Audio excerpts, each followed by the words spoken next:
కృష్ణ పరమాత్మ ఇదంతా విని చాలా సంతోషించి, అమ్మయ్య ఈ సంకటం నుంచి బయటపడ్డాను అంతే చాలు, అపనింద నుంచి బయటపడ్డాను అంతే చాలు. కానీ నేను కాబట్టి ఇంత కష్టపడి బయటికి వచ్చాను. ఒక సామాన్యమైనటువంటి మనుష్యుడు తెలిసో తెలియకో భాద్రపద మాసంలో వచ్చే శుక్లపక్ష చవితి నాడు చంద్రుణ్ణి చూస్తే, ఇటువంటి అపనింద వస్తే, ఇటువంటి సంకట స్థితిలో పడిపోతే అసలు ఆయన ఎలా బయటకు వస్తాడు? ఆ వ్యక్తి శక్తి ఎలా సరిపోతుంది? కాబట్టి వినాయక స్వామి నువ్వే దీనికి మార్గం కూడా చెప్పాలి అన్నాడు కృష్ణ పరమాత్మ. ఎందుకని? శాపం విఘ్నేశ్వరుడిది, ఆయనే చెప్పాలి.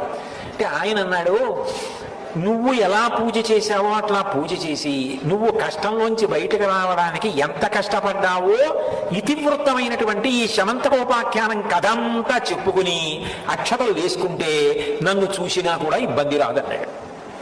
చంద్రుడిని చూసినా కూడా ఇబ్బంది రాదు అని వినాయకుడు శాపావకాశం ఇచ్చాడు.